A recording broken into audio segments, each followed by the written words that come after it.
I was the late shift gate agent at a mid-sized international airport, Terminal B, Gate 17.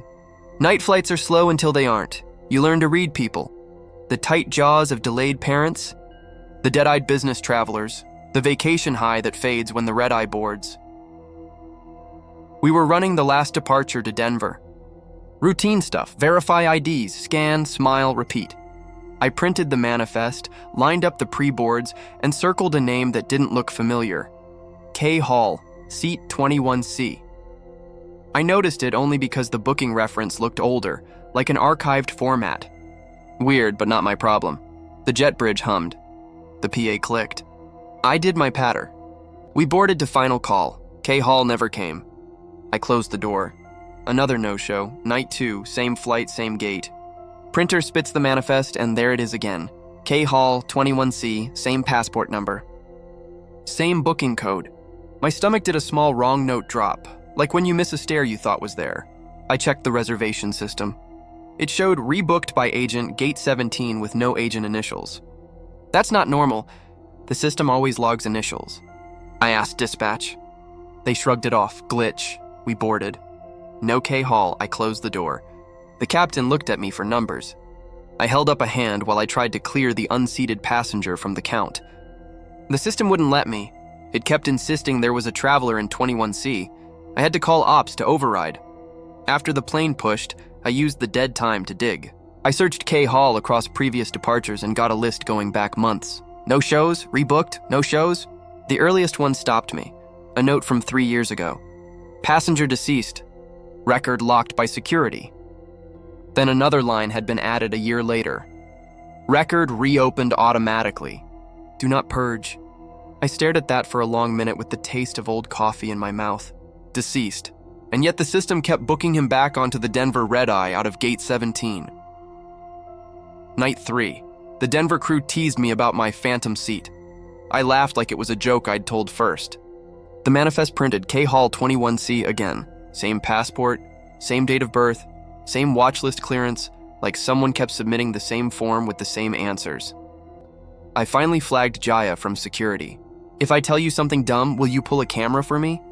Try me, she said, leaning on the counter. I've had the same passenger not show 3 nights. Same seat. System won't let me close without a call. His record says he's deceased. She didn't laugh. Name, I told her. Her eyes moved in a way people's eyes move when they recognize something, but haven't decided whether to say it. I'll pull the feeds from the escalators in the main hall. If he exists, he walked past one of them. Boarding started. Families first, then the stream of tired. Somewhere in there, a woman asked me if Gate 17 used to be Gate 13. Not since I've been here, I said. Why? My husband always joked he'd never fly from Gate 13. She laughed softly to herself, then stared at the empty row of seats near 21C on the gate map. Feels like a memory just walked by. Boarding slowed. I did the final call. No K. Hall. The plane sat with the door open, cabin lights soft and far away through the window glass. I tried to close in the system. It refused. My phone buzzed. Jaya. Come to camera room 2, now. The security office was colder than the terminal. She had 4 monitors pulled up. Escalator, check-in hall, concourse, our gate. She froze the escalator feed first. Watch O2, 1134. People ride up. A man steps onto the metal teeth alone. Average height, dark coat. Carry on at his side. He looks at no one. A family passes down the opposite escalator. The mom's hair flips with the draft. The man keeps rising. His face lifts once, just enough to catch the light. The image paused on a motion blur that looked like a face and didn't. That could be anyone, I said. It sounded defensive. Keep watching. At the top of the escalator, the man doesn't step off. Everyone else does that little hop to clear the landing. He continues like the moving stairs herself are carrying him onto a floor that isn't there. But then he's on the tile, pace even. No stumble, no pause. Like the belt placed him and the floor accepted him. Next feed, the concourse. He passes a sleeping traveler, a janitor pushing a yellow cart, a child who turns to stare at him after he's already passed. The child points. The mother never looks up. The man's reflection shows in a display case, but not in the glossy floor. My head tried to explain that with angles and glare and the way glass plays tricks at night. Last feed, our gate. The timestamp reads 02:28:10. I'm a small person behind the counter talking to a flight attendant. The man comes into frame and stops 10 feet from the seating area. He looks at the jet bridge door. He doesn't look at me. He doesn't look at anyone. He sets his carry-on down between two chairs, 21A and 21C on the printed seating chart behind me, like a cruel coincidence, and puts his hand in his coat pocket. He stands there through final call. He stands there when the agent, me, announces, "Final boarding for Denver." He stands there when I close the gate. He never moves toward the line. He is not on any of the boarding camera stills. He is not on the jet bridge. He is not on the plane. The video fast forwards. I'm doing paperwork. The flight pushes. The man is still standing. At 02:41:03, he bends to pick up his bag. His hand passes through the handle like his body misjudged reality. He tries again and lifts it as if correcting a mistake. He walks away down the hall. The sleeping traveler shifts. The janitor pauses, eyes on a spot a few feet behind him, then shakes his head and moves on. Jaya didn't look at me. "You asked if he exists," she said. "He registers on 3 separate cameras, but the motion analytics only picked up you and the janitor. What happened to him?" I said. "I meant before this." "I meant 3 years ago, the record." "I meant gate 17, she didn't answer." She clicked to an incident report with a red header I wasn't cleared to read. She slid her finger across it anyway and covered a line with her thumb. "He was supposed to fly Denver. He never made it past the checkpoint." "Medical?" I said, "Not exactly." She finally looked at me. "Some records don't get purged." I worked 2 more months at gate 17. K Hall appeared on the manifest every 3rd or 4th night. Sometimes the system would let me close easily, like it forgot. Sometimes it fought, like someone grabbed the door from the other side. On those nights, I'd feel cool air where no vent blew. The seat map would flicker, 21C gray, then white, then gray again. I told myself it was a system error, a caching issue, an old record that kept reattaching. I told myself a lot of things, but I started placing a plastic cone in front of 21C in the gate area. No one sat there when the cone was out. Even the kids respected it. I never said why. One night after final call, I stood at the window and watched the plane taxi. I caught a reflection in the glass beside mine, the shape of a man not quite my height, a hand in a coat pocket. I looked to my left. No one stood there. I didn't run. I didn't scream. I did what all airport workers do when something is wrong and there's still a flight to get out. I kept working. I transferred to a day shift in a different terminal this spring. Gate 17 still sends Denver out most nights. New agents joke about the ghost seat. I don't correct them. I just tell them to count carefully and to let the system take its time. Some passengers never board. Some flights carry a name, not a person. And some records, like the grief they hold, refuse to be deleted. I've worked graveyard maintenance at the airport for 12 years. People think it's an easy job. Mop the tiles, empty bins, keep the floor shining for the morning rush. They don't know how empty an airport feels after 2 a.m. At that hour, it's just the hum of vents, the squeak of wheels on my mop bucket, and the faraway voice of the automated announcements. The last departure's clear by 1, and by 2, the place becomes a ghost with good lighting. Gate 13 sits at the far end of the older concourse. Nobody uses it anymore. The roof leaks and the floor dips slightly near the windows. But they keep it powered for emergency diversions, so the lights stay on, flickering like tired eyes. That's where I was mopping the night I heard it. Flight 237 to Boston, now boarding gate 13. There hadn't been a Flight 237 in 10 years. At first I laughed. Somebody must have hit playback in the old system. The airport reuses codenames sometimes, but the intercom voice was the old one, before the digital switch, back when announcements came from a live operator. I'd recognize that voice anywhere. Margie, who retired in 2016, I radioed control. "Did anyone trigger a boarding call at 13? Static. Then a half-asleep reply, "Negative." "That gate's dark, man. Probably feedback." I shrugged it off, went back to work, until I noticed the gate's monitor was glowing. Blue-white light on the glass, flight info scrolling.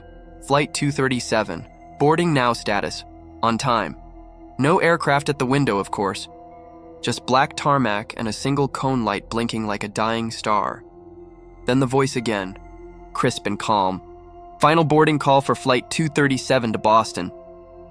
I swear the air got colder after she said it. The cleaning crew leaves 1 man per zone. Mine was B concourse, so nobody else should have been there. Still, I called out, "Maintenance here. Anyone on 13? Silence. Then a sound like shuffling papers. The PA clicked once, and Margie's voice came back, only softer, almost kind. "Mr. Ramos. Please board now." My blood went cold. That's my name. I dropped the mop.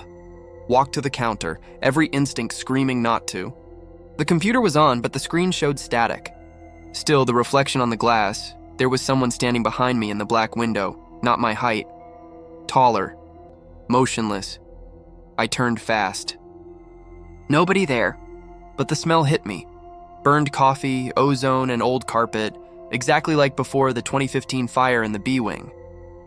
That fire started right under gate 13. The speaker hissed again. "Mr. Ramos, your seat is waiting." The automatic doors of the jet bridge opened on their own. They hadn't worked in years. I'd locked them myself months ago. Inside the gap between the walls, a single fluorescent tube flickered. Beyond it, blackness, the kind of dark that eats light. Something moved inside it, slow like a figure trying to walk against deep water. Then I heard other voices, low, layered, hundreds whispering in boarding order.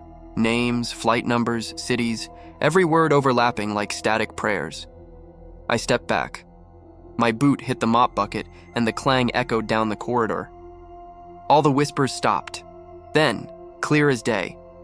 "Final passenger confirmed." The doors began to close. I ran. Security said they found me 10 minutes later near gate 11, shaking and soaked from the bucket water. They pulled footage, but the camera over 13 had gone black at exactly 2:37 a.m., the moment I heard my name. The maintenance logs show the intercom line for gate 13 disconnected in 2017.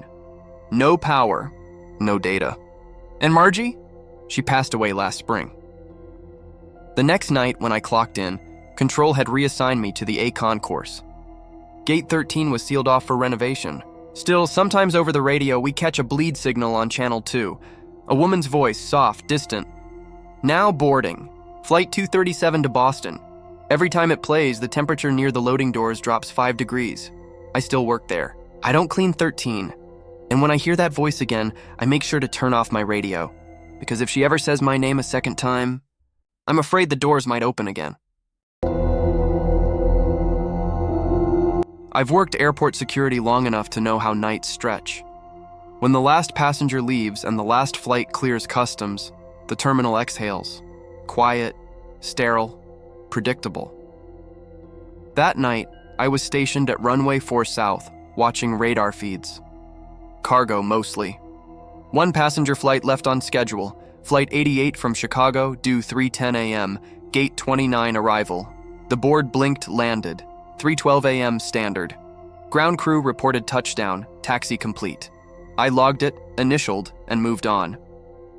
But around 4:08 a.m., Ground 2 radioed in, "Security, we're getting a second Flight 88 requesting landing clearance." I thought he was joking. He wasn't. I checked the arrival system.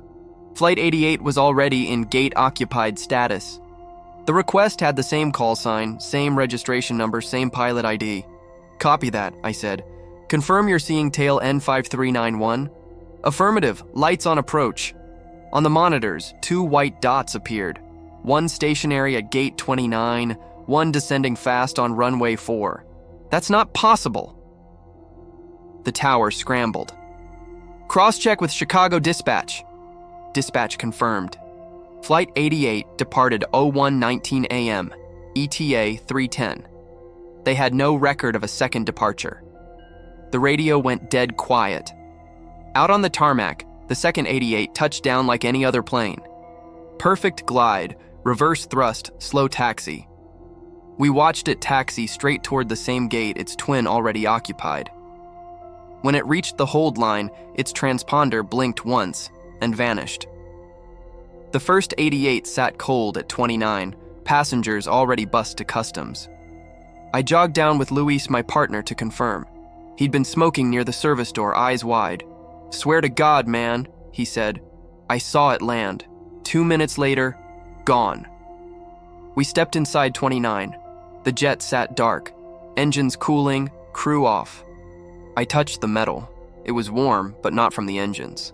From inside, Luis frowned. They already deplaned? Yeah, I said. About 52 passengers. He counted the luggage carts. 52 bags. Then he pointed at the tarmac. A second set of tire tracks ran parallel to the first, identical width and depth, stopping just short of the gate bridge. We pulled the footage. Camera 3, approach line, showed the first 88 landing normally at 3:12. Camera 7, same runway, showed another 88 descending at 4:08. Identical aircraft, identical markings, except the second one had no visible landing lights, and its fuselage seemed darker, as if the paint absorbed the light instead of reflecting it. When it reached the taxiway, its number lights flickered. The tail ID N5391 stuttered between frames like broken film. At 4:10, just before the plane should have appeared beside the first, static filled the screen for exactly 8 seconds. When the feed cleared, only one aircraft sat there. Luis whispered, "Maybe double exposure." I checked the timestamps. Separate feeds, separate sensors, no overlap error. We went out to the tarmac again. The air smelled wrong, ozone like after lightning. And the second tire marks? Gone. We followed the concrete trail to the service lane. There, half buried in fresh dust, we found a torn paper tag. Flight 88, seat 14B, J. Mendez. Passenger manifest confirmed a Julia Mendez had checked in on the Chicago flight. She'd arrived safely, cleared customs, and left the airport. But she also appeared on the passenger list of the second Flight 88, the one that never should have existed. Same seat, same ticket. I called dispatch again.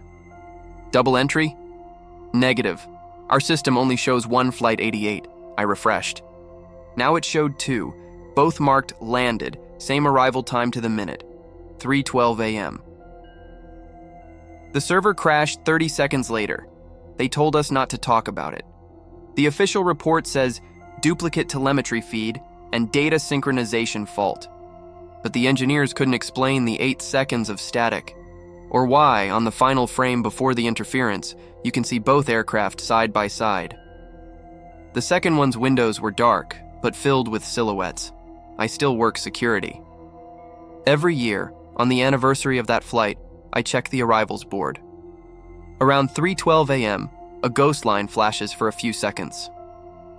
Flight 88, on approach, then it disappears. Last night, Luis sent me a picture from the tarmac. Fresh twin tire marks on runway 4, perfectly aligned. No flights had landed for hours. Some landings don't log, some passengers arrive twice, and some planes never really stop coming home.